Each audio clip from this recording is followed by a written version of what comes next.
Oh, good. Well, you're right on time. We're just starting.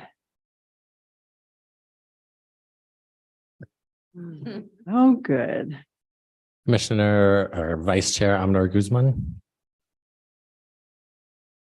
Commissioner Blondis, Here. he's on Zoom. Commissioner Deerdak. Present.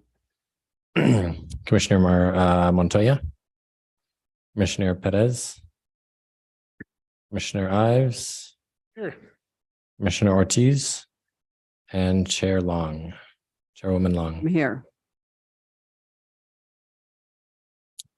Oh, yeah, Commissioner Granillo is absent at this point. Actually, he's waiting for you to admit him. Oh, Thank you.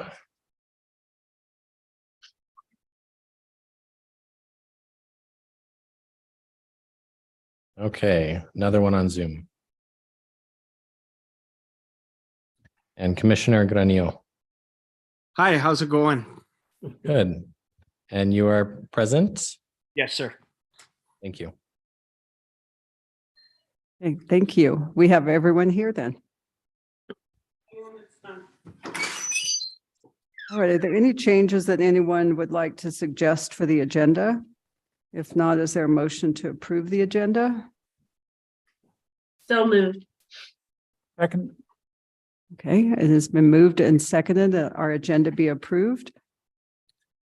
Commissioner, Do we need to do a roll call since we have two by Zoom? you can do a voice vote. All those in favor say aye. Say aye. Any opposed? Okay, the motion passes to approve our agenda. So I thought we'd start with the introduction of members and staff. We'll start with the members. If you could just give us your name and who nominated you. And if you want to add anything else, that would be fine. So why don't we start to my left with Commissioner Ortiz.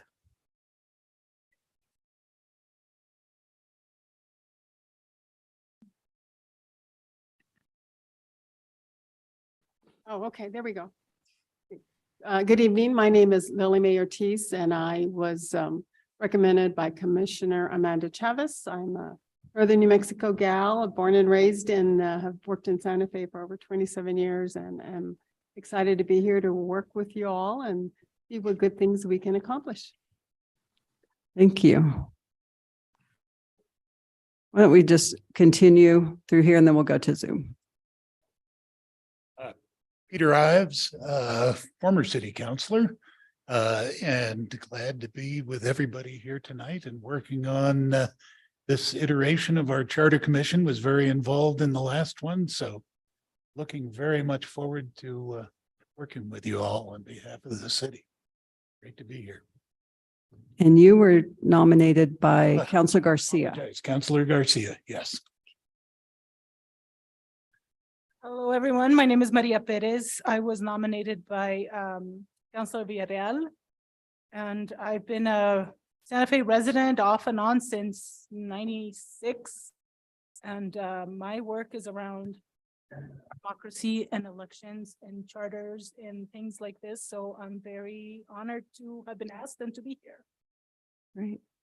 And I am Nancy Long, and I was nominated by Councilor Carol Romero Worth, but selected by the mayor as the at-large member and as the chair. And I served on the last charter commission, so some of that's coming back to me. It was, I really enjoyed that work, and I worked with Peter Ives was on that commission with me. So I'm glad to be back and to meet some new people to have on this commission, and appreciate everyone's efforts.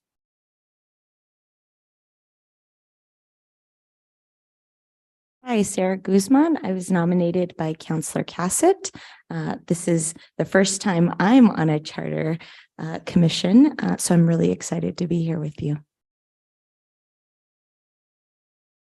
Hi, I'm Alicia Montoya. I was born and raised here in Santa Fe and went away for college and returned. And I'm excited to be here. Last time I was sitting up here, it was for the City Council Ethics and Review Board with it was 17 years ago because my son was a newborn. and I was rocking him back there. So excited to be back and to do our great work ahead. My name is Paul Deerdank. I was nominated by Siglindell. And I have spent my life being executive directors of all kinds of nonprofits, transnational ones and domestic ones as well. And so this idea of organizations and how to help them function more smoothly has been my bread and butter. And it's always a wonderful thing to tackle a problem and make things better. And that's kind of my intention and my hope. Thanks. Okay, we can go to our Zoom participants. So Commissioner Blondes. Good evening. My name is Alba Blondes, and I apologize for not being among you, but you really don't want me there because I have the Santa Fe gripa. And I am the current chair of the Southwest Santa Fe Advocates. It's a group of neighbors. We were formed probably 5 at least years ago. And the concept is to improve the quality of life and to advocate for the citizenry and residents who live in District 3. I've not been on this commission prior. I have lived here in Santa Fe for the last 10 years. I've lived in many places, among them being northern Mexico. I'm bilingual. Actually, I also speak Italian. So I'm looking forward to this new adventure and any contribution I can make to this commission. Thank you. Thank you. Commissioner Granillo. Hi, my name is John Paul Granillo. I have not sat on this board before, but I am a Southside community member, and I've born and raised in Santa Fe, lived out in Poake, those areas as well.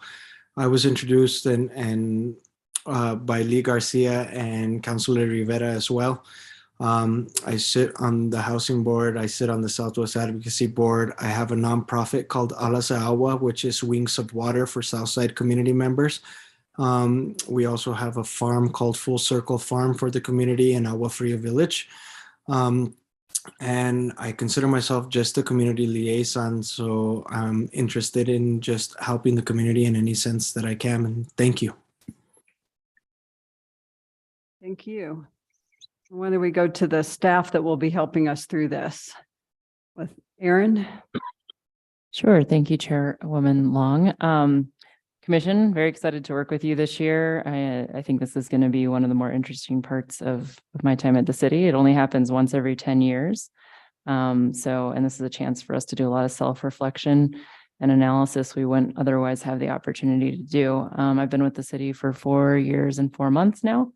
And a lot of changes that were made by the prior commissions just really went into effect with the tenure of this administration. So I think, it's an interesting time to check in. We haven't had a lot of experience with the changes that have happened, but we've had some.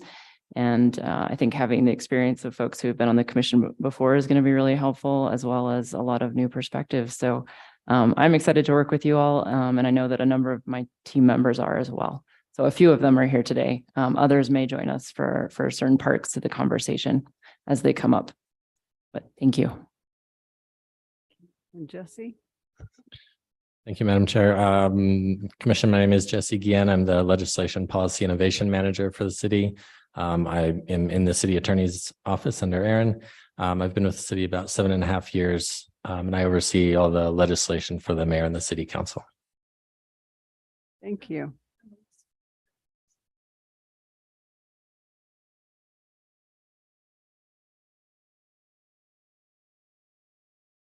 Thank you.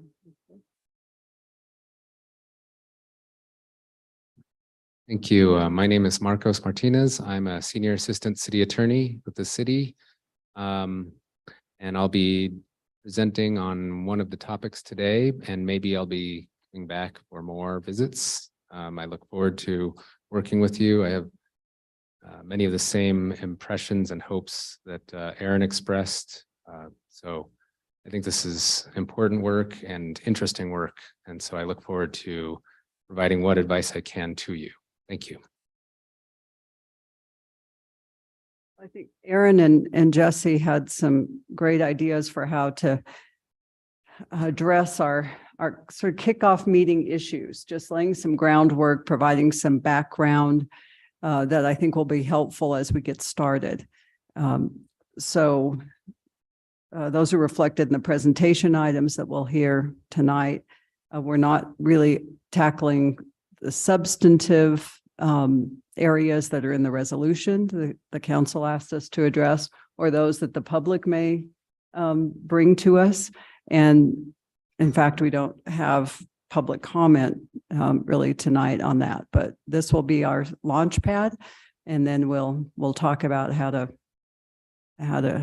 stay on track and address those issues, including some future meeting issues and when we all can expect to meet. So we'll start with Erin, and she will make her presentation on the Open Meetings Act and how that applies to us. Yes, thank you, Chair Long.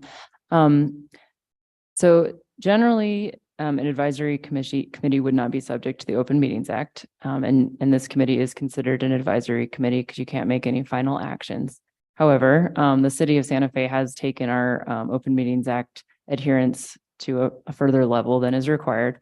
And so for all of our boards and commissions, we do require adherence to Open Meetings Act to a certain extent. We have created at least one exception that we'll talk about later this evening, which is that we do allow for 100% virtual meetings if the commission or committee takes a vote that it's in the best interest of the public to do so.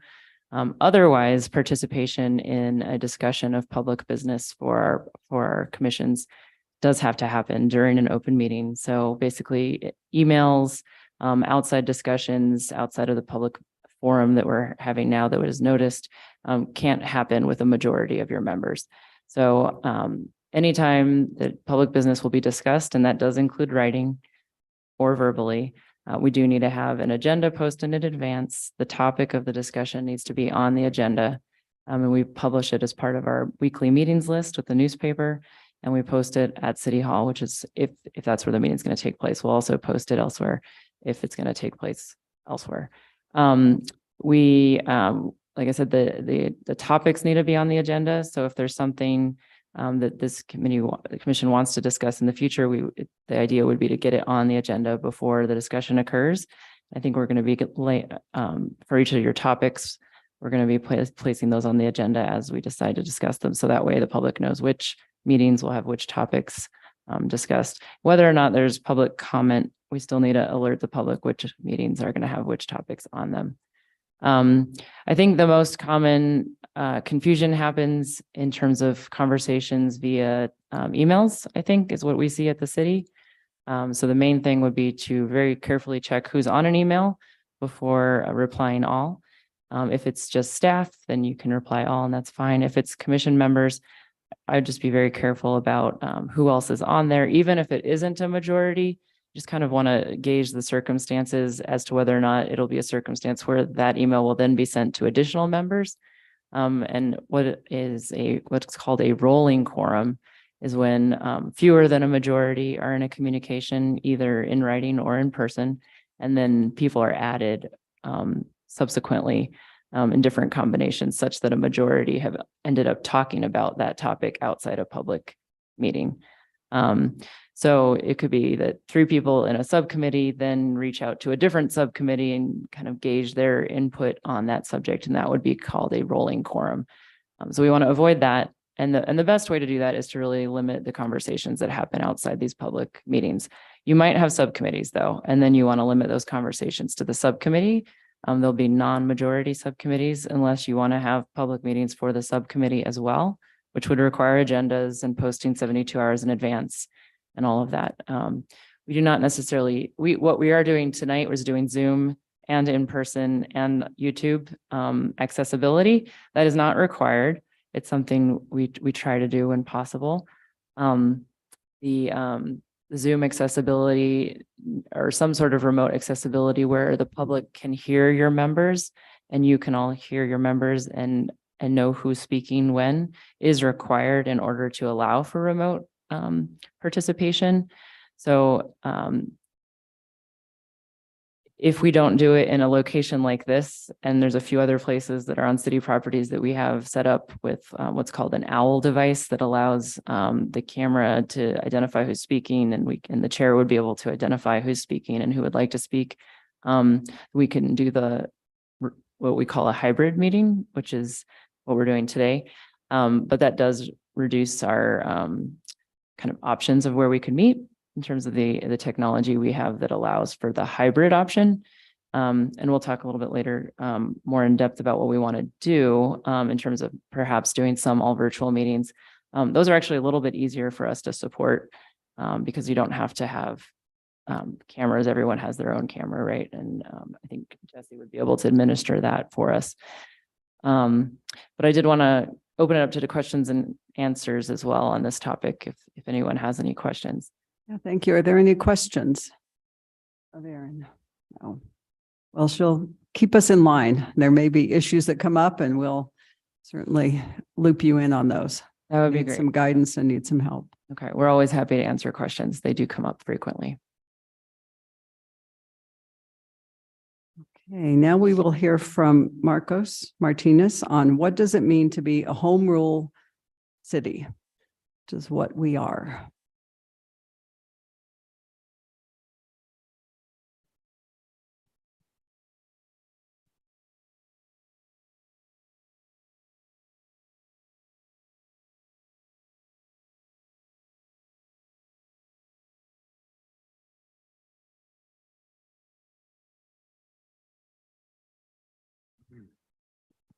Thank you, Madam Chair, members of the commission. I think I'm going to try to answer this question by beginning with the Constitution and then looking at some statutes that implement the constitutional provision and looking at a few examples in case law that have interpreted the Constitution and various municipalities' attempts to find out what the boundaries or limits of home rule municipality means, what it means to legislate in that area, in these areas, and then finish with some examples from our city code. And I don't think it'll take as long as that suggests. So let me begin here with the Constitution. So this is the New Mexico Constitution, Article 10, Section 6, and the brackets say municipal home rule, which is the New Mexico Compilation Commission's comment or how they describe this. But the home rule terminology doesn't really appear in this constitutional text. The first part I have up here is Section C, and this talks about how the Charter Commission basically gets formed, the number of commissioners that are necessary for it, and then how the charter is approved by a vote. Now, subsection D is what I want to focus on here.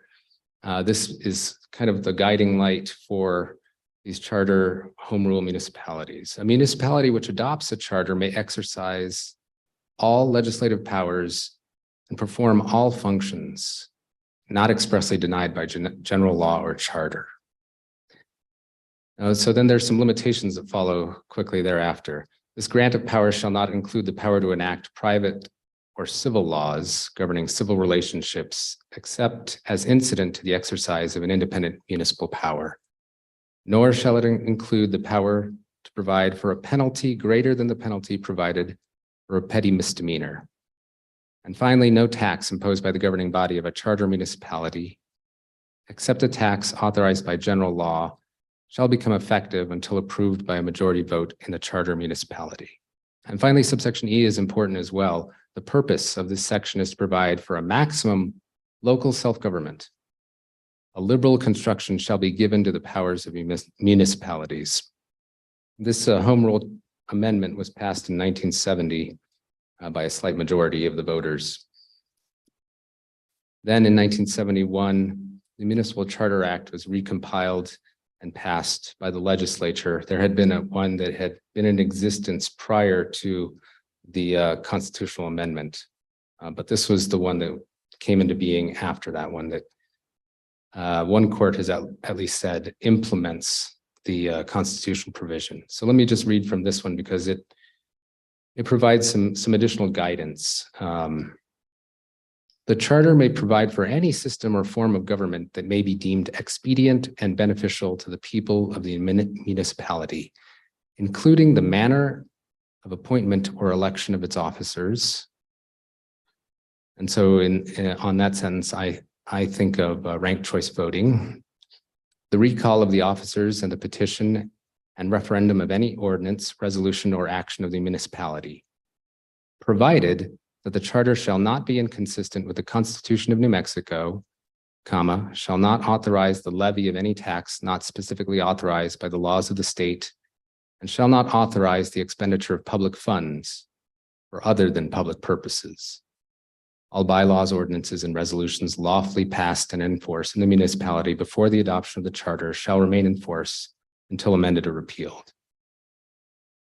So I think my understanding is Albuquerque was the first municipality to pass a home rule charter. Santa Fe did so in the 90s. Albuquerque did so in the 70s. Let's move on. Here, there's some other sections from the Municipal Charter Act that I think are worth reviewing as well. And I want to focus on subsection B here, which I've highlighted. And this restates some of the language in the Constitution as well. A municipality which adopts a charter may exercise all legislative powers and perform all functions not expressly denied charter municipalities by general law or charter. Again, a liberal construction shall be given to the powers of municipalities to provide for maximum local self-government. So I think, again, the notions of self-government and again, not needing to look to positive legislative acts in order to find the authority to legislate in any areas where there is not a general law that would apply. So New Mexico courts have discussed some boundaries for home rule municipalities. This is a case, I think the first case that was interpreting the Charter Act that or actually the charter provision in the Constitution, Apodaca versus Wilson. And just as by way of background, in Apodaca versus Wilson, individual citizens, taxpayer group in Albuquerque actually brought an action to enjoin the city from increasing sewer and water rates and from transferring those surpluses or the money that they would be receiving from the increased sewer and water rates to the general fund of the municipality. So the opponents of this proposed rate increase alleged, number one, it wasn't permitted by the New Mexico Constitution, and number two, it was basically a disguised tax. The Supreme Court held that the action taken by the city was a proper exercise of its home rule power, and that the action was not precluded by any general state statute, and that the increased charges were reasonable. And here's some text from that case. We believe that in New Mexico, a home rule municipality no longer has to look to the legislature for a grant of power to act, but only looks to legislative enactments to see if any express limitations have been placed on their power to act. To adopt any other interpretation in New Mexico would make the home rule amendment meaningless. This is probably the most expansive expression of the home rule power that the Supreme Court has articulated that I've seen. Home rule charters have been applied to districting. In Gallup, in this case that I'm quoting from here, it was called Casus versus the City of Gallup. They were considering a charter to allow, a charter amendment to allow at-large members, basically. And so in this case, from this very expansive language that the Supreme Court had just articulated, we find all of a sudden the courts reading conflicts with general laws and finding that those conflicts basically preempt the attempt to legislate in this area. Let me just read from these two paragraphs that I've provided here. We cannot take Gallup's position the New Mexico Constitution, Article 10, Section 6D, allows a municipality to disregard an express law of the legislature unless the law specifically states, and no municipality may do otherwise. So Gallup had argued that there had been no express prohibition against at-large members representing people. And so therefore it was a gap in legislation that Gallup was free to legislate in and propose a charter amendment that would allow undistricted members. Therefore, any New Mexico law that clearly intends to preempt a governmental area should be sufficient without necessarily stating that affected municipalities must comply and cannot operate to the contrary. We conclude that Section 3-12-1.1, which is a provision that requires, well, let me just read on, sufficiently expresses the intent of the legislature to mandate that all municipalities with a population over 10,000 require their candidates for city council to reside in and be elected from single-member districts. Accordingly, we hold that NMSA Section 3-12-1.1 invalidates Gallup's home rule election charter that allows at-large elections for city councilors. All of a sudden, from this very broad language, we find an implied conflict that the court said this general law of applicability was intended to, even though it doesn't clearly state it, preempt Gallup's home rule regulation of this area, which proposed again for at-large members.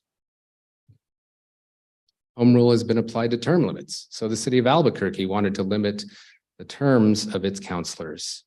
Again, there was an apparent gap in the legislation, and Albuquerque sought to fill that gap with what it thought would be a way to prevent incumbents from continually running and being reelected. Here's a quote from the Court of Appeals. The issue in this case is whether the New Mexico Constitution grants the city of Albuquerque, operating as a home rule municipality, the power to amend its charter to limit the term of its city councilors to no more than 2 elected terms. We hold that the qualifications clause, Article 7, Section 2 of the New Mexico Constitution preempts a home rule municipality's power to adopt additional qualifications for elected office within the state beyond those set forth in our Constitution. In this case, the New Mexico constitutional provision, Article 10, Section 6, that I had started this presentation with, did say that no charter could conflict with the Constitution. And so I think that this is more squarely, clearly a conflict. It is interesting that they read the qualifications clause as preempting it. In this case, qualifications came up later on in another Albuquerque case later on that maybe we'll talk about. Now, here's a success story. This was the city of Santa Fe basically enacted not a charter amendment, but in this case, legislation mandating a minimum wage higher than the state's minimum wage. This was challenged by a group called New Mexicans for Free Enterprise. And they wanted to argue that the general laws setting the state's minimum wage had preempted the city's ability to legislate in the form of ordinances this time, not in the form of a charter amendment, to raise that minimum wage above what the state had mandated. In this case, the courts basically read the fact that higher minimum wages that had been adopted prior to the Minimum Wage Act would still continue in force. And from that, the courts inferred that the legislature intended to carve out space for localities to have differences from the minimum wages set by state law. I'll just read a little bit from here. In passing the Minimum Wage Act, the legislature allowed any existing local minimum wage ordinances that were more favorable to employees to stay in effect. Plaintiffs contend that by reading this section together with the policy that the Minimum Wage Act applies to all workers, then it is clear that the legislature intended that no other governmental entities adopt their own wage laws. Plaintiffs contend these sections are tantamount to an express denial of municipal authority. We do not agree that any preemption is suggested by these 2 sections. To the contrary, we view this recognition of existing ordinances setting higher local wages as expressly contemplating a lack of uniformity, which cuts against any intent to preempt or deny municipal power in setting minimum wages.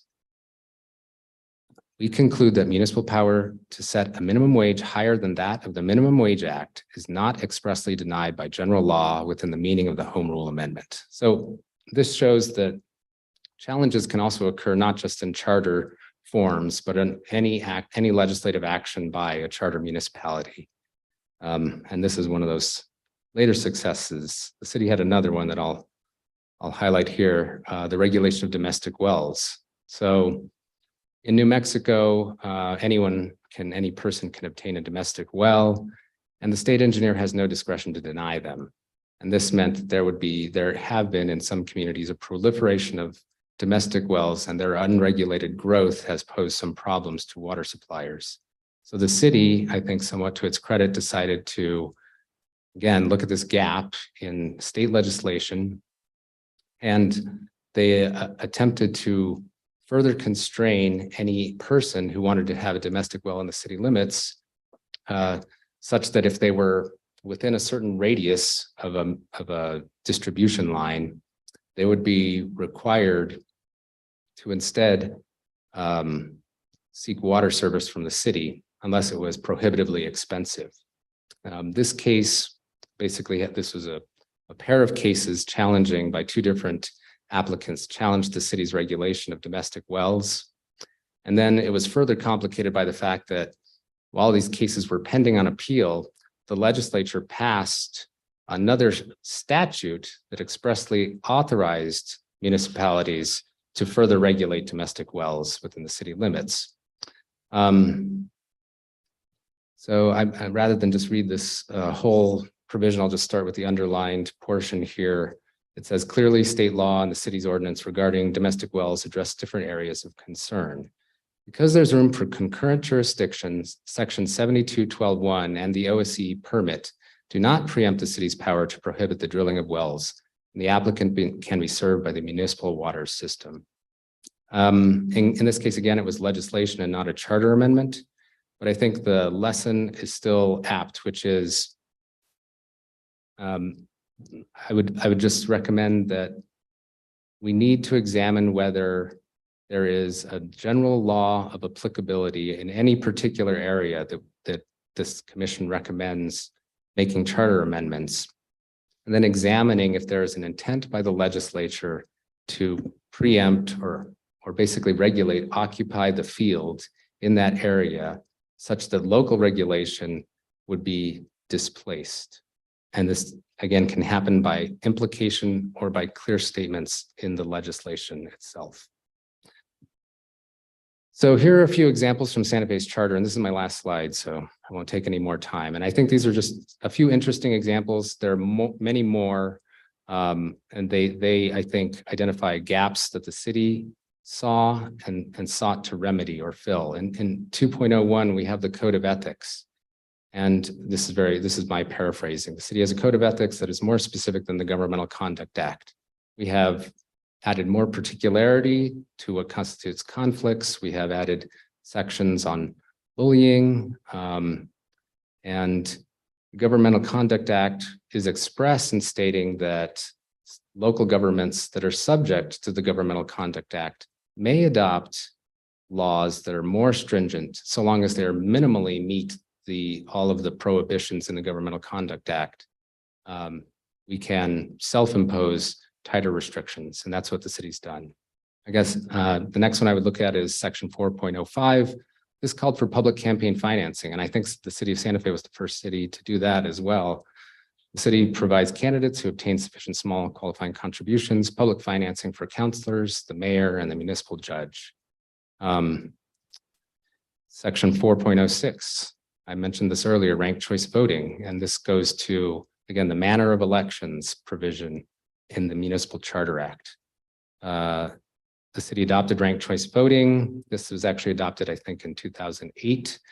Implementation took a long time. There was some unusual language in the charter that said that the city could wait until it basically became economically feasible to have ranked choice voting. And because there's an interplay between the city's conduct of elections and the county's conduct of elections, such that we had to wait until the Santa Fe County had acquired machines with the software that could manipulate and tally ranked choice voting. So After some hiccups, the 2018 election was the first to employ ranked choice voting in Santa Fe and in New Mexico. And then finally, I just look at 5.01, the mayor. There's actually a list of sort of powers and duties that the mayor has, but this provision existed earlier, but I think it was 2014. Yeah, in 2014, the voters adopted changes to this provision, transformed our mayor from a part-time mayor into a full-time or strong mayor, and added other provisions in the charter accordingly. And that's the end of my presentation, my slide presentation. I guess I can stand for questions, or I don't know how you want to. Thank you, Marcos. That was really helpful. And even answered one of our questions that's in the resolution about an at-large counselor, I think. So we'll look at it in more detail, but that was very helpful background to see how we fit with the Constitution and state law, and how it really, I think, with some of the issues that we'll be considering, you do have to do that kind of analysis that you talked about. There may not be a clear answer either, but all right, any questions for Marcos? Any other comments? Thank you very much.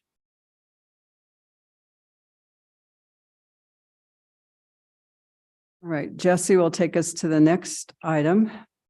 Charter Review Commission resolution process and timeline.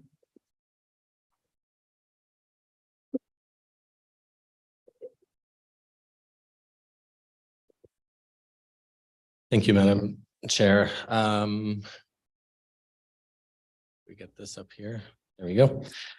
So as I'm sure you all know, in your binder, as well as what was sent out, we have the resolution that was adopted by the governing body. It has 9 specific areas for the commission to look at over the next 5 or so months, 6 months. And I won't go through all of them, but they are all listed there. These were suggestions adopted by the governing body. The last one listed here is item J, which are ideas suggested by commissioners, which are yourselves, of course, or members of the community. So I just wanted to point that out. So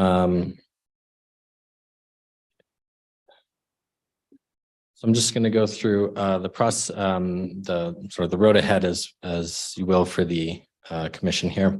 A little bit of background, and Marcos covered a little bit about this. The municipal charter calls for a charter review commission to be appointed as needed, but not less frequently than every 10 years. As Chair Long noted and Commissioner Ives, the last one was 10 years ago exactly, in 2012 and 2013. And those amendments that were recommended by the charter and put to the governing body for approval were put before the voters at the March 2014 regular municipal election. And as Marcos noted, that included the strong mayor as one of those. I put the Local Election Act on here only because it relates to the timing of our elections. The city opted into the Local Election Act, which is a state statute, which moved our elections to the November of odd number years, moving it backwards 4 months from March of even numbered years. So I only put that in here because it changes the timeline from the previous charter commission of when the voters will approve those any amendments to the charter recommended by the governing body. So that would be November of next year when we have the next municipal election. Process. So as I mentioned, you're tasked with reviewing the 10 topics included in the resolution. The 10th topic is suggestions by yourselves or members of the public.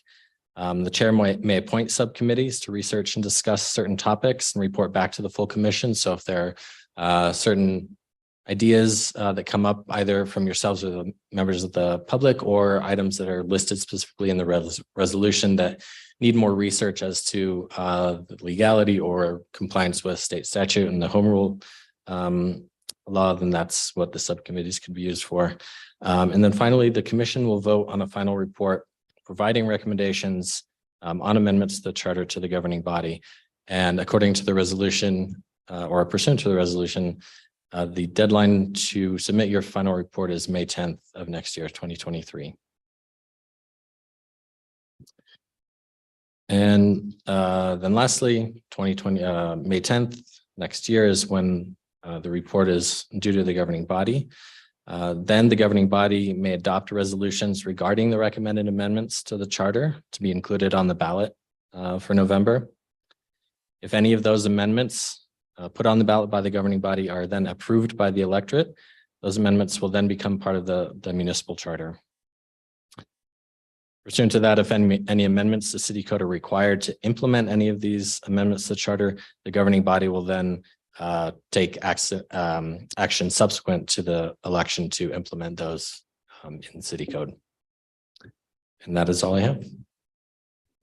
Great. I can Thank you, take Jesse. questions if there are any. Are there any questions about our process? We need to be done by May of next year, hopefully. It sounds like it's far off, but it will be here before we know it. Okay, so that gets us to our discussion of future meeting schedule, which may, I think, bleed over into the next one about virtual, hybrid, or in-person meetings. I thought it would be helpful when I was discussing this with Jesse and with Aaron that for everyone to have a set meeting time each month. So if it's the second Tuesday or the last Thursday, that at least you could count on it and get it on your calendar. And so we need to hear from you all if there is a date that works for you, but also, unless we're going completely virtually, then we need to have a space for the meeting. So I think those two kind of go hand in hand. And another consideration that we discussed when I talked to Aaron and Jesse about it was, what's the best way, because we want the community to be involved. We want to hear from the public. And when we last did this, Councillor Ives, you'd probably remember, I think we did some meetings out in the community. If we're going to have people attend at all virtually, we just can't do it that way anymore. And then I also heard from the city that I was thinking, well, the public's going to want to come see us and want to present in person, but that's not really so much the case anymore, I don't think. I think you may get more participation if someone can stay home with their kids that evening, or because they don't want to be out in a public setting and they could participate virtually. So those are all considerations for us, I think, in setting our meetings and setting future meeting dates. In terms of in-person meetings here, if we're doing all in-person or a hybrid, Jesse, what are the restrictions in terms of availability? I know city council nights would be off unless this commission decides you want to meet during the day. I assume that would be problematic for people, but maybe not. So let's hear what evenings might be available. Evenings, I'm saying, 4 or 5 o'clock. Thank you, Chair Long. A lot of December is booked up in the council chambers. I talked to the clerk's office because they're the ones that schedule in here. HR has a lot of trainings. And so there are really only 3 days that work in December for being in council chambers.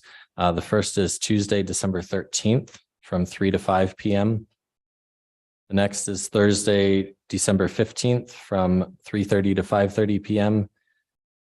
And the last one is the following Wednesday, December 21st from 3:30 to 5:30 p.m. And I, in regards to meetings beginning in January, I'm talking to clerk's office about finding a regular time that we could meet. And so we can talk about that later, but there's one opening so far that we know of. There could be more. In January. So I was thinking there were more just set meetings we had to be concerned about here, but it sounds like it changes month to month, depending on what is occurring, including trainings. For December, that's that's true. It's really booked up with both meetings and also use by other city organizations. In terms of a regular meeting starting in 2023, right now, the second and last Thursdays of the month are available. And we can look at the times. I believe after 5 o'clock is available for those dates. But right now that's one group of regular meetings that are available. I'll work with the clerk's office to identify more once they have the schedule for the governing body and council committee into their system. Okay, that's helpful. Okay, so what are you all thinking about a good way to meet that works for you?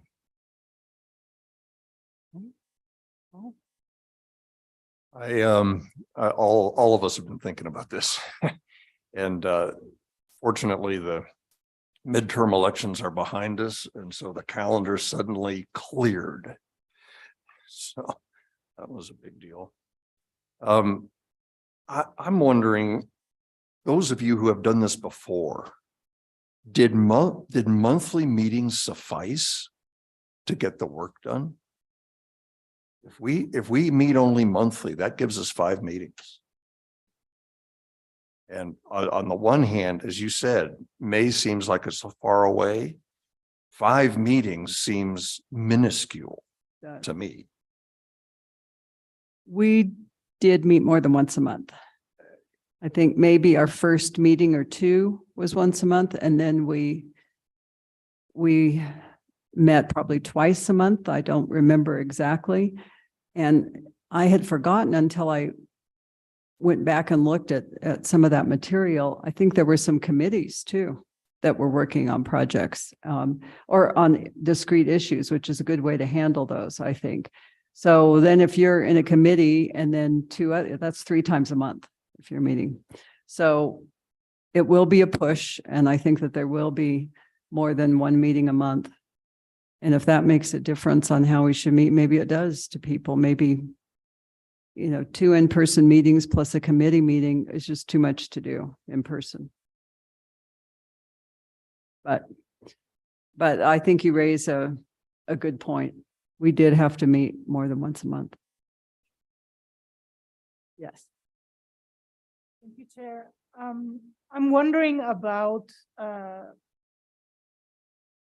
holding community meetings also outside of our meetings that would have public comment, like having actual, listening sessions or whatever in the community. On top of that, would that be something that would fall to the purview of a subcommittee, or how has that been done in the past? We, in the past, what I'm recalling is that we met in different locations to try to get the public to come to our meetings as a commission of the whole.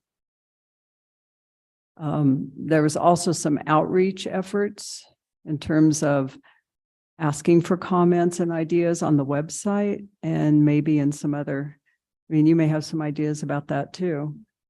I don't know if that could be done as a committee. An outreach committee could certainly come up with ideas for how we do it. I'm thinking about the time commitment, right? So the 2 in-person meetings plus subcommittee meetings plus a community meeting, Right.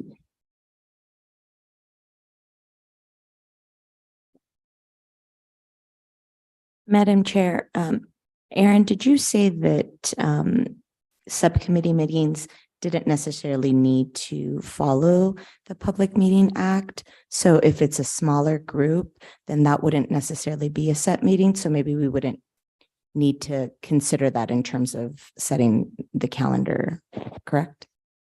Chairwoman Long, Commissioner Amador Guzman, if it is a less than majority member subcommittee, absolutely, yes. So 4 or fewer of you, yes. That would help, at least in terms of all the notice requirements and specific place and attendance by the public. Yes. Thank you, Madam Chair. Well, as I believe Jesse was pointing out, second and last Thursdays at 5 p.m. are a possibility. That would have the advantage also of giving us an extra meeting because the first, oh no, I'm sorry. Yeah, no, I was hoping we could squeeze one in May, but I was looking at Tuesday, not Thursday. If we set those as regular meetings, then we'll have 10 effectively. December is, in my experience, doing anything at City Hall is kind of hit or miss just because of the season. So that might be a nice approach to have formal meetings of this body. And that I agree, subcommittees being assigned to tackle particular topics could leverage again that capacity to do the outreach. I think that is certainly necessary as part of this process. So, Madam Chair, members of the commission, I agree with that process. I think it would make sense to set our December meeting and then reserve Tuesday and Thursdays. And if we find we don't need a meeting, that can be evaluated, but at least we're on calendar. At least we have it. Yeah. We have the place and we have, we're on the agenda, so someone can't bump us on the City Hall agenda. Yes. Madam Chair, that sounds like a good process to me, and I would also love it if we could schedule the 2 standing meetings for December, even if they're on. I think we need to have those 2 meetings in December. Okay. Yes. Thank you, Madam Chair. I think the idea to have set meetings twice a month or meeting in person makes a lot of sense because it helps the community know when we're meeting, if they choose to join us. And then any other additional subcommittee meetings, as mentioned, can be organized based on that subcommittee. And I'm just curious, I think was it Tuesday or Thursday or all Thursdays? I thought it was all Thursdays. Okay. Which is great. I mean, that way we Thursdays. know. Is that correct? Sorry, it was the second and last Thursdays of each month, Second and last Thursday. beginning in January. They're Thursdays, not Tuesday. Okay, I think that consistency is helpful to our community. And I'm just curious, did you say after 5 p.m. those meetings would be on the second and last Thursday? At 5 p.m. Starting at 5 p.m., which I think also is beneficial to working individuals that they can join us. So I like that idea, and that's not that many meetings, but I think scheduling the first one that we can in December on the 13th, because the closer we get to the end of the month, the more complicated life gets. So I would suggest that we schedule that one December 13th from 3 to 5 and go from there. And then we start with the second Thursday of January and the last Thursday of January at 5 p.m. And I think that gives us a good core set of meetings and we can move forward on that. Okay. I like that. You need a motion? Yeah. No. We can have a motion. No. Go ahead. Okay. Yes. thank you, Madam Chair. Had an additional thought, which was just to check on the possibility of whether May 8th or 9th might be available here, which would be the Monday or Tuesday before Wednesday, May the 10th. And that would give us an opportunity, presumably, to have the report, the final modifications to the report ready to go as close to the time the report is submitted as possible. Yes. Madam Mary? Chair, I'm guessing that, so the 10th will be the first governing body meeting in May. If the commission wanted its report to be included in the agenda packet, we would need to have it uploaded on the 5th. But if we maybe just have you scheduled for a presentation on the 10th, then you could vote on it and then bring it with you, I suppose, and present on it that way. So just in terms of timing, materials are often posted the Friday before for a presentation that is not required. So you could still bring more materials if you had them ready that the day of the 10th, if that's, and I don't know that we need, the requirement is that it's submitted, but if you also wanted to present as soon as possible, then that would be the 10th, that would be the governing body meeting. And is it possible to get additional time if we requested it?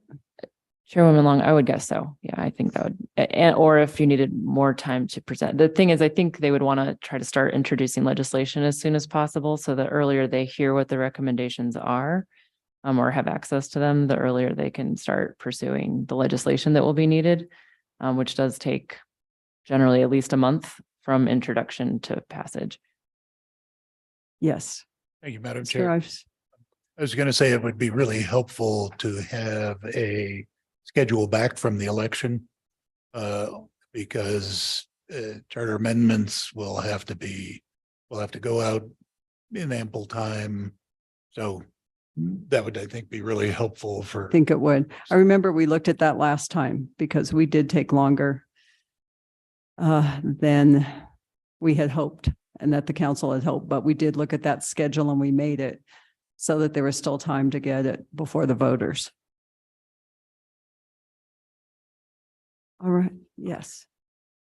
Thank you, Madam Chair. So is there a possibility that we could meet before December 13th, between now and December 13th for a first meeting, the full commission meeting? I think that That seems like a might be, I think just with the Thanksgiving week and everyone's schedules, I think that might be difficult. I think we'll be doing very well to get a December meeting in and then start with our 2 in January.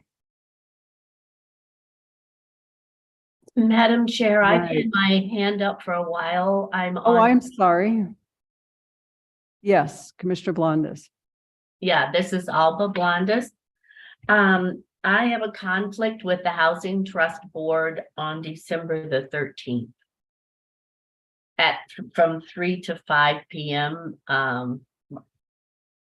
And I might say while I have the floor that hybrid meetings for situations just like this might work the best.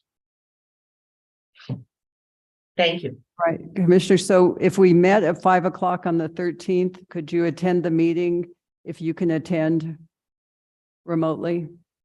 Or would you prefer to?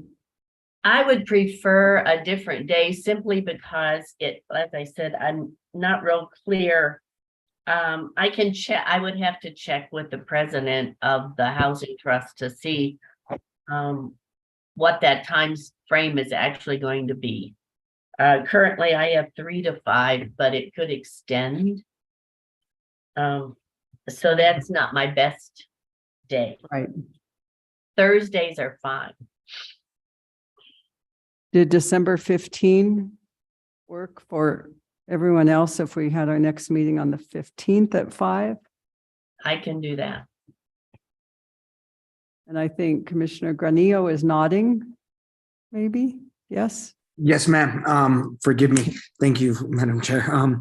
I think that the 15th would work well for me as well. And I second the idea for the January meetings to go back week after week, just so that we can get a stronghold on where we want to go from there. Okay. The meeting on the 15th, though, would have to be at 3 p.m. 3:30. Or 3:30? Okay. Is that still acceptable for this one time? Yes, ma'am. Okay. Why don't we do that? Madam Chair, should we get a motion? And Yes, I think Commissioner Ortiz was ready to make a motion.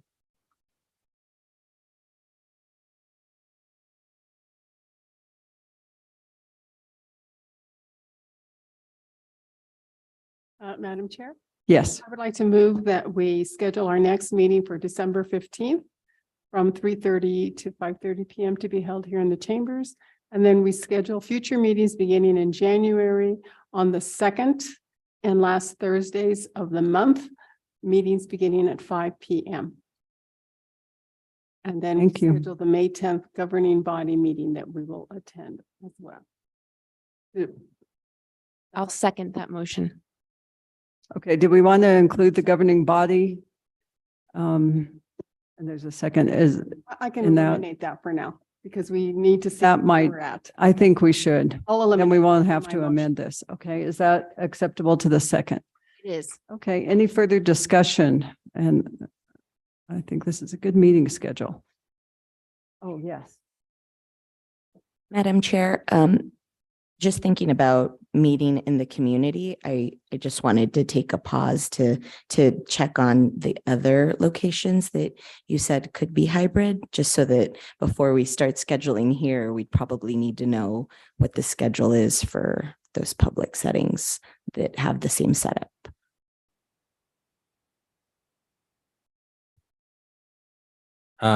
Right now, the only one that I'm aware of that can accommodate this hybrid meeting where we have some people on Zoom and some in person is at Market Station. They have a different device that allows that. But that's right now, that's the only one that can accommodate this hybrid version. If we wanted to do fully in person for a meeting or two, we could go to different locations like the Southside Library or else. But if we wanted to incorporate the hybrid option, and here and Market Station are the only two locations. Well, we can take our meetings to those other places and still keep the same date, hopefully. If not, we can move it. But I think this gets us at least started. Okay, all those in favor of the motion, please say aye. Aye. Aye. Are there any opposed? None opposed. Thank you. That's not an easy task to find when everyone can meet. So that brings us to our agenda items for December, because we will have a December meeting. Chairwoman Long, I would like to just discuss a little bit on the virtual options and Sure. and what would be required in the future, okay. if you would like to do that. Yes. And we did include the resolution that modified to some extent the rules for committees on that point in your agenda materials. And so that basically, if the commission wishes to meet 100% virtual for any meetings, we'll need to put an agenda item on a meeting that happens before that, taking a vote to do that. And it could be for a specific meeting, or it could be for a specific series of meetings. But we just need to have that on the record. And the vote has to be that it would be in the best interest of the public to hold a 100% virtual meeting, regardless if it's difficult or impossible for the members to participate. So it would just be a decision that we want to make it entirely accessible online. If we're able to do hybrid, there might not be as much of a basis for that. I mean, some of the committees that have decided to do that do not have access to the council chambers, and they want their membership to be able to join virtually, such as the Mayor's Committee on Disabilities, our disability, and some other of the committees that would like folks to be able to join from their homes. And not have to travel to attend a meeting. So that's something to just consider. If you would like to do that, we do need to put it on the agenda at some point prior to 100% virtual. Okay, and just to clarify, if we have this hybrid option like we're using tonight, the public can participate, right? Okay, virtually. Chairwoman Long, or in that's person. correct. That's correct. We could provide both options. Yes, leave it with Okay, that. that's good to know. Madam Chair, Commissioner Blondis has her hand up. I don't know if that's old or a new one. No, I would like, yeah, I do have questions. All right, go ahead.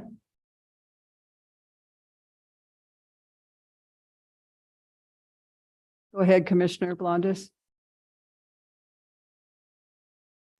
For the motion that just was passed, some clarification, am I to understand that the second and fourth Thursdays will be hybrid and held in council?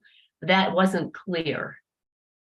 It's the second and last Thursday of each month at 5 o'clock in council chambers.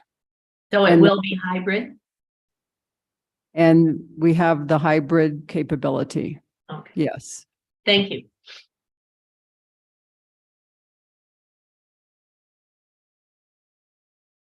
Okay.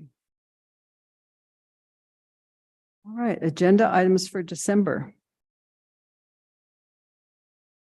Yes. Commissioner Ives. Thank you, Madam Chair. I think it would be a great meeting to try and figure out what committees we want to have dealing with particular topic areas so they can get started right away.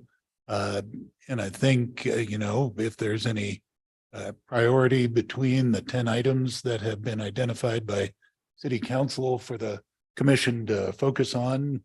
That should be, I would think, the main topic, so we can really get a jump start given the timeframes Right. on those issues. So I think coming ready to discuss those and create committees to address them and what, where. folks So would be maybe most just interested. listing, maybe having all of those on the agenda for the purposes of discussion to see which ones may merit a committee, which ones maybe we can just check off if we can't do it. To And narrow other- it. And other topics. As Okay. in the last item. Okay.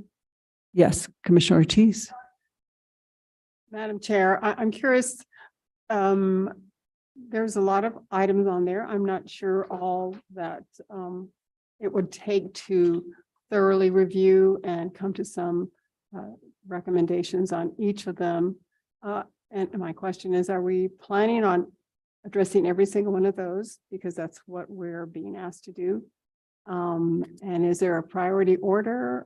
Do we have any guidance in terms of how we attack this, or do we simply just start with A, B and go down the row and see who's interested in what, and then city staff gets assigned to us? How does this work? Those are good questions. I'll ask for Aaron's help on that. I don't know that that these are in any kind of priority order. I do think we or the council deserves our look at all of them, because they asked us to, whether that is, 5 minutes or 4 meetings. We'll have to wait and see what the topic is, but I think we do need to get through all of them in one way or another.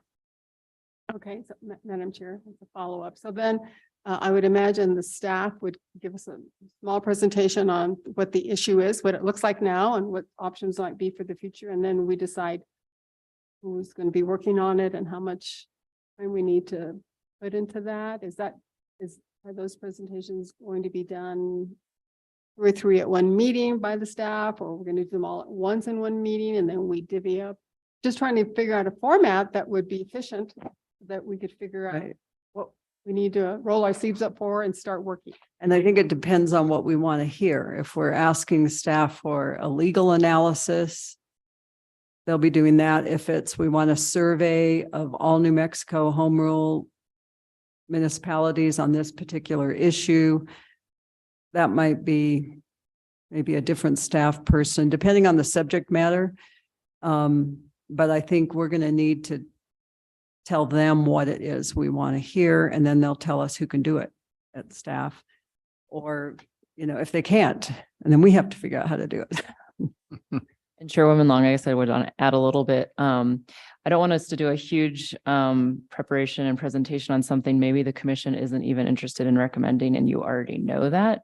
So I think maybe, having some basic level of information at the beginning would probably make sense on all of them. But if there's some of them where you already have a general sense of the commission, which might be possible, then we can just stop there. If you already know for example, if you don't want to do something, then we don't need to do a lot of research to help you support something you Right. just think is a bad idea, which is possible. And I don't know if anything falls into that category, but it's possible it does. And I would want to hear, and maybe you don't know yet, and that's possible too. But I think we're going to need a little bit of a conversation before On those yeah, items. right. Mhm. Madam Chair, members of the commission, to follow up on that issue, I mean, I agree with Commissioner Ives that it will be great to go through these and figure out which merits, which we need committees for initially. Item I about the human and civil rights policy statement, I feel like I would benefit from hearing from you all about what it is, what issues have been raised, how does that work in concert with the new Civil Rights Act that New Mexico just passed or not. That to me would require more information than I think we have without presentations. So perhaps we could talk about committees, and maybe we could, I don't know if December is too quick to have a presentation on that issue, but I think that might require, at least from my perspective, a lot of conversation. I don't know. if we could get through all of these items in one meeting. Right. Certainly not in much depth, but maybe we could at least get through what we can and hear from the commissioners as to whether you think it warrants a committee, whether it's sort of a non-starter for you. But I do think we should get through them, and maybe we do half of them in December, or maybe we just list all of them and see if we can have a discussion about them, at least to get started. If we don't finish, we can do it again. Yep. Yes. Madam Commissioner. Chair, my suggestion would be that we do, like, we don't do like a deep dive into any of these in December, but that we do get through the whole list and just sort of like I like that. wrap our brains around what our scope of work is going to be and what kind of subcommittees we might need. I like that idea. Yeah. I do too. And I think the way I would structure my own thinking about that would be to tease out a few kind of summary sentences about an initial reaction, just as one commissioner. But then what are the open questions that that I'm puzzled about with regard to that particular item? And keep both lists to a bare minimum and then move on. But I'm as impressed with the things I don't know as I am with the 2 or 3 things in life that I do. Yes, Commissioner Ives. Thank you, Madam Chair. I note in section 3 of the resolution, it talks about duties and responsibilities. It does note at the bottom before the list of topics that the commission shall make recommendations basically on these items and others that do get raised. Earlier in that same section, it speaks to as well as review amendments proposed by members of the governing body and the public. It might be good in December to establish the timeframes for receiving that information to make sure that there is ample time for the commission to actually look at those particular issues as part of our charge. Good. I think so. I think recommendations from this body, I'm not seeing it as there's a deadline that we've got to get that on the agenda for December or even January. I think those can come as we hear from the public. As we get into this, there may be ideas that we come up with that we think would make for good recommendations. So I don't want us to be limited by any particular deadline on that. But I think that is a good point, that we've been instructed to make a recommendation on all of them. Then that doesn't mean that it has to be, the way I look at it, it just means that we have to have considered it. It doesn't mean that we're going to have 5 pages of why we thought it was a bad idea. But I do think we have to consider it. Madam Chair. Yes. I might one follow up. It would be wonderful if staff could provide at least if there is a public engagement plan associated with this. That gets to our next agenda item, I think. So we will talk about that. I don't think we have a plan yet, but we're going to talk about it. But back to our agenda items then, I like the idea of, as you said, Commissioner, we don't necessarily need to do a deep dive into it, but just to have a discussion about all of these items if we can. Maybe hear a little bit more if there's any background or history and what we would like, what we need to see and understand, and at least that'll get us started. I think that'd be a good way to kick it off. Yes, Commissioner. So can we, for the agenda for our December meeting, can we have one item being sort of like top level review of these items that the governing body has asked us to look at, and then discuss committee structure? I don't know what else other commissioners think we should have on our agenda for next month. Yes, I think that would be plenty, and we'll figure out the wording on that. Yes. Yes, Madam Chair, Commissioner I Ortiz. think that would really cover a lot of ground if we were able just to do that, to perhaps get the issue identified and maybe the cause that it was put on this list, because there's some rationale behind why it's on this list. And I'm sure the staff already knows that. So if they could identify the issue and what caused it to be here, and maybe if there's already 2 or 3 options that have been thrown out, just to get a feel for the magnitude of how much research and conversation you're going to have. That in and of itself, I think would cover a full meeting.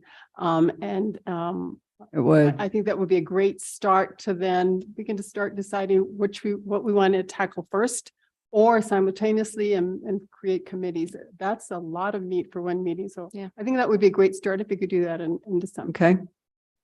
I agree. And if I'm reading this, Aaron, it's city councilors may also come to us during this process with Chairwoman Long, additional- anyone from the city really. So it could be elected officials, it could be other folks who work at the city but come in their time as an individual. Definitely.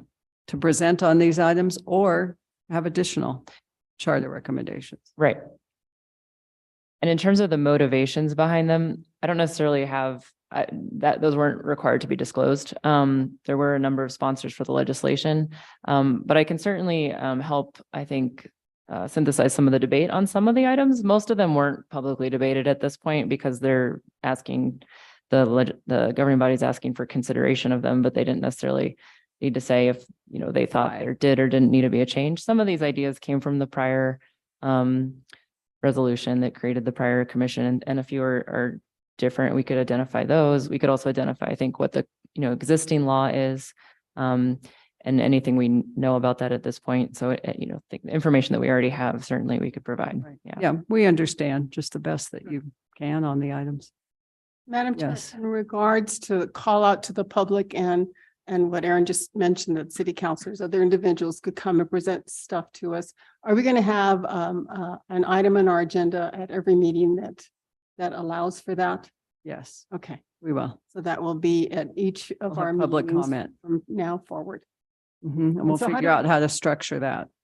And how do we get that information out to the community so that they know we are open for business to listen to any suggestions or ideas? Why don't we go to our next agenda item, which is public engagement Okay. and comment. It leads right into it. No, that's good. Sure.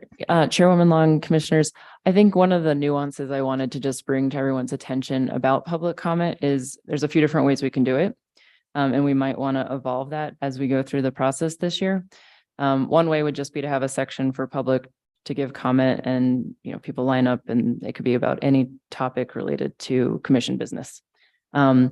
Once you maybe have identified a specific proposal, you also might want public comment on that specific matter, and you might want to even be able to engage back and forth with the public on it. And then I would suggest that we maybe put public comment on that particular topic so that you could have more of a conversation. I don't recommend we do that with just an open forum portion, because then that topic might not be on the agenda, and then we run into Open Meetings Act problems. So if you want to have what would be more considered a discussion, like a back and forth conversation about an item, then I would want us to have it on the agenda, and we might want to put public comment specifically about that item. But that might not be where we start. We might just start with an open forum option. But the limitation of that is that if the topic is something that's not on the agenda for that time, the commission can't start to have a conversation with that member of the public. So those are just kind of the two categories I see in terms of public comment during a meeting. It would either be public comment assigned to a particular topic that's already on the agenda, and then you can say like, oh, common cause, or oh, League of Women Voters. You mentioned something earlier, and that way you could actually engage in a conversation on that topic. But conversely, if it's just an open forum, that conversation can't really happen. We'd have to bring it back, which we could do. Right. We could bring it back later. We could absolutely put it on a future agenda. If it's something that wasn't already on your future agendas, you could add it. You could add it. But then also I am absolutely interested in hearing from the commission about how you want us to start looking into how can we engage the public? What things do you want us to maybe look into that we could report back next time about what options we have available to us? I don't know all the answers yet, but once I hear maybe some of the interests, we can have better information next time. Thank you, Madam Chair. I mean, public engagement, civic engagement is really interesting and important to me as a commissioner being here with you today. And I would love to learn what our the possibilities are or what the limitations are in terms of holding listening sessions out in the community or working with different community based organizations to survey the community about certain things that we might be wanting to look at or learn more about how the community feels about certain things. So that is something that I don't have clarity on, and it would be really helpful to know sort of like what the parameters, what the guardrails are.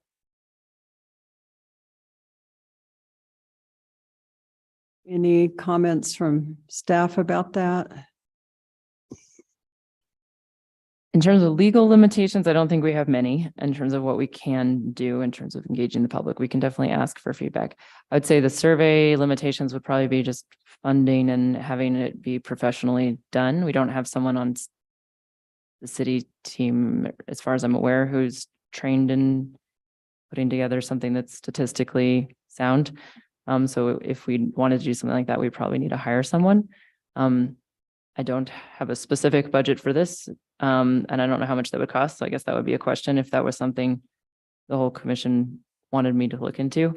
So that would be, I guess, the question is what the scope of that would be. So we'd have to be able to look into the feasibility. So that would be a type of limitation or guardrail, would just be whether it's feasible in terms of the breadth of the interest, you know, how specific of demographics we would want to hit and all that kind of things, because those are things would all add to whether we could find someone to do it and if it would be adequate. And the cost. Right. Yes. Just to get started, I had the opportunity to sit on the Independent Redistricting Commission this year. And one of the things we did right off the bat is I wrote a letter to the editor about the commission, what we were doing, and inviting input, something that our chair could do if he so desired. It's a good idea. And then the other thing I did is I called the New Mexican and had one of the reporters talk to me, and I sent them a little fact sheet, and then she wrote information about it, an article on it. And then I also got in touch with Richard Eads on the radio show, and he briefly interviewed me. Didn't cost a penny, none of those things, got those right off the bat. I don't know how much the community saw of them, but that's a start. That Yeah, those are great ideas Commission. that we could do right away. Yes. I mean, I'd be happy to write a letter to the editor and be in contact with the New Mexican. And I like the radio idea too. Yeah. If I may, it does occur to me that there may be another guardrail that we haven't mentioned.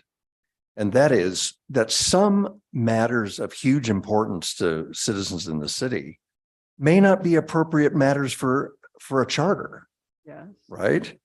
And so getting some common public understanding of what's in this task and what's not, if there's a way of putting that in simple language so that people can grasp it, I wonder if that wouldn't help us going downstream. Some of you have been through this before, I haven't.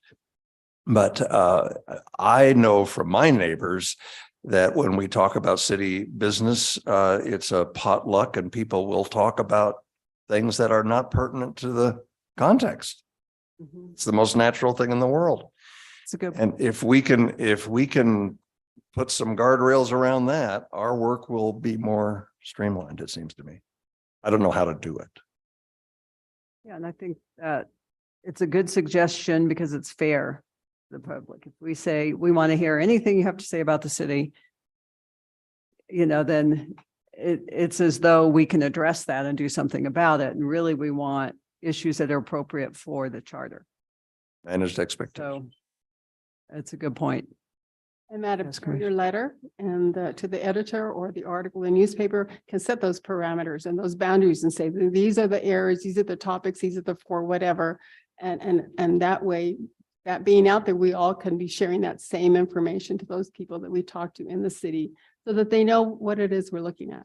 And that at our Independent Redistricting Commission meetings, we did have people come up with issues like, for example, the first issue we have on here regarding districts of councilors. Well, doing public comment, they came to talk to us about that in terms of adding more districts, which was not within the purview of that particular committee. And our attorneys clearly explained to them that, you know, this organization doesn't do that. So in the meetings, our attorneys will help us to guide the direction and outline what is fair and what is bound. And so I think it's a multitude of areas that are going to come up that we're going to have to define what can be discussed and what can't. But I think the chairman's letter and the article in the newspaper and maybe an interview or two will help set those boundaries and outline them. It's a great ideas. I think Commissioner Blondis has her hand up.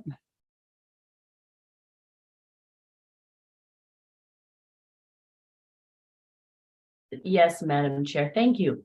In relation to Mr. Durdek's comment about potlucks and wandering discussion, one thing I think even the redistricting committee may have done, if, for example, you're using Southside Library, the 10 are the actually 9 issues that should be considered, and we need public input on whichever ones actually need that, if that's the case. At any rate, you could, in a public session, have posted those 9 issues and hand out little stick-it note squares to the public who attend, and they can make their comments related to those in a expeditious manner. I've seen that done in many different public input instances where the public just writes it down, goes to the proper board and posts it at that point. We did that with a public school exercise that I was a part of. So that's an idea of how to maybe narrow or put parameters on discussion, because it would be just simply posting your idea. Thank you. Thank you. Yes, I think Aaron has a comment. As Chairwoman Long, commissioners, something that PrimeGov, which is our platform that we post agendas on now, has the capacity for, that is just good to be aware of, is for written comment to be submitted on topics. And we could also set up other forums for that if the commission's interested in that, either in person during a meeting, as was just suggested by Commissioner Blondis, or other formats that I think could be creative. And we would just document those and include them in the minutes. Maybe get comments ahead of time on agenda items and then written comments, and they would be provided to us. Commissioner Long, we can make that possible. Yes. So we can provide a deadline in the agenda itself as well, to make sure that we'd have enough time to get them to you. That's the balance. Jesse, there's a certain timeline we use right now, right? That's for council committees. Yeah, for example, for governing body, I believe the window to provide written comment closes at 1 p.m. the day of the meeting, so that gives staff some time to compile them, put them in the packet online, as well as distribute them via email to members of the governing body. Yeah, that seems fair. The day of the meeting, it's not too far in advance that it's too restrictive. Okay, well, I think those are all great ideas. So we'll keep working on that. Yes. Madam Chair, so we could do like a comment box at the different libraries with a big poster that talks about maybe 101 on what this commission is focused on, and then the areas that we want feedback on. Could we do that, or is that not allowed?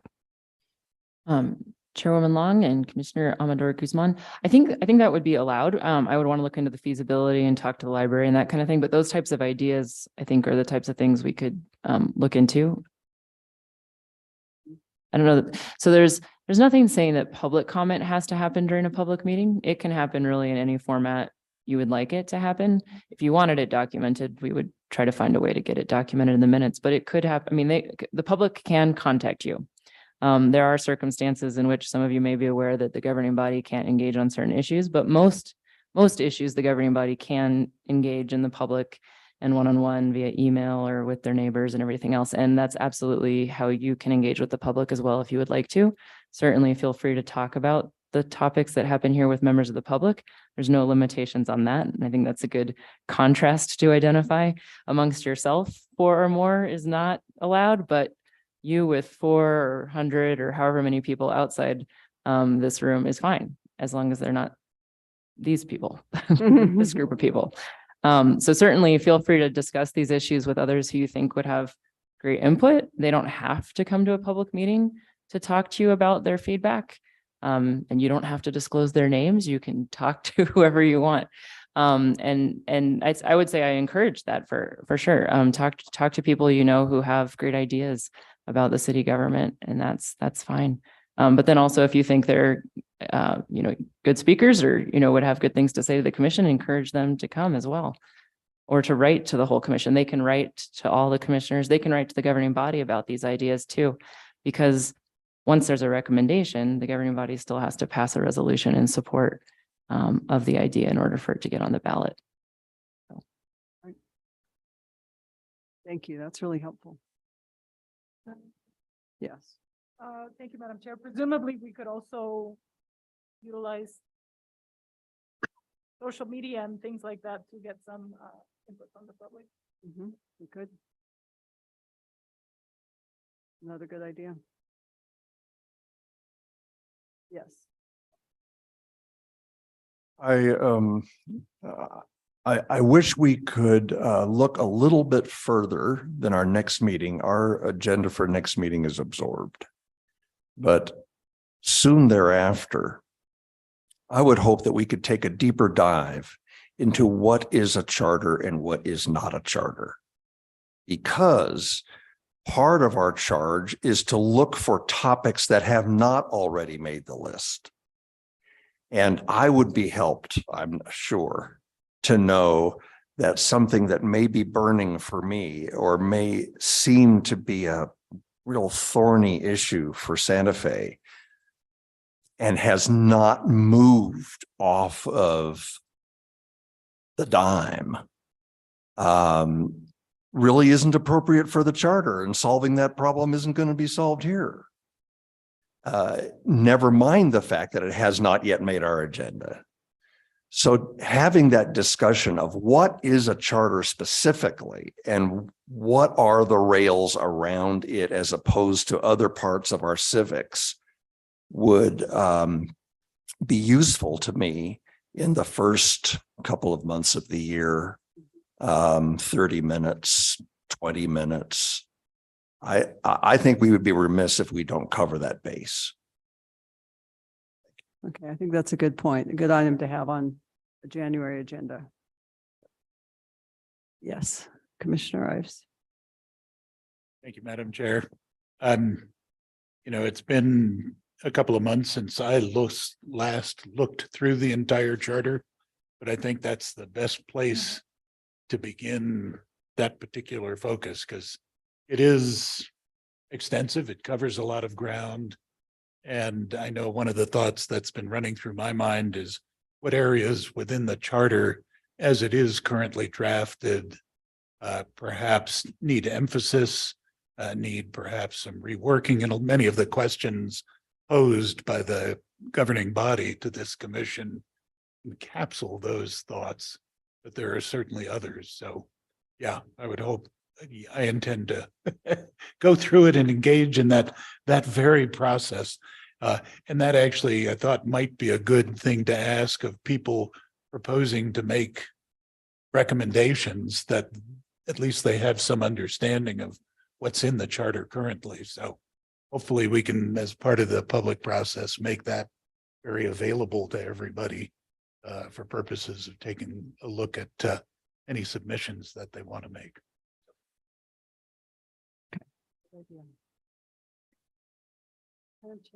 Yes. Along those lines, and I was asking someone about this before our meeting, in terms of charters and models, perhaps, of charters, a best practice model of a charter, and maybe one in New Mexico, maybe a model of a charter in another state that simply identifies the topic areas. Because unless I had something to compare ours with, I would not know what is missing Of course, we have to understand what does belong in there first before we can start adding. But is there a model out there that talks about these? This is the state of the art charter, and these are the kinds of things that should be in there. And if we had something to compare ours with, that might give us a heads up as to, oh, look, this area is totally absent, and maybe we want to look at that. And I don't know if there's an answer to that question. I'm looking at the attorneys because they get to do the research. Madam Chair, I'm guessing we're probably going to move to, I feel like we're getting a little bit off topic, because we're still on public engagement and comment. I don't want to Which sets. leave things which hanging, this but yeah. relates to boundaries, perhaps, and topics of conversation for public as well as for us. Does that help? But staff will certainly look into items that we're asked to look into once we're prioritizing them. I think one of the problems we might run into is just agreeing to look into 100 things. And that specific item is not on the agenda, but I think we certainly, in terms of what is a charter, that sounds like type of thing we'll probably be getting into. So I guess I would suggest we move to matters from the staff and matters from the committee. We do only have 15 minutes left as well. Okay. All right, let's go to matters from staff. Are there any additional matters from staff? Did you all see it? I have none. I don't know if any. I don't have any. Madam Chair, before we move on, one other item that I had just flagged for myself that I wanted to see if staff could look at was locations outside of the 2 meeting areas that we identified for public comment, like the public library, just getting schedules, because I think those things also fill up. And so if we could look at some of those dates and times for our next meeting as well, just given the fact that we do want to engage the public. Okay, so the possibility of other locations.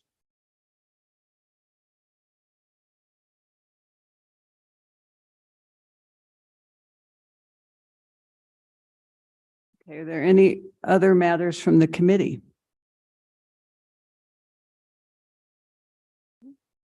Yes, Commissioner Ives. I would only say that I'm sorry that we haven't had anybody else in attendance this evening, but really enjoyed the discussion and the engagement by all of the commissioners as well as staff on these issues. So I think we're going to have a good time. I think so too. And matters from the chair, I would echo that. I thank everyone for their thoughtful comments and participation to get us launched.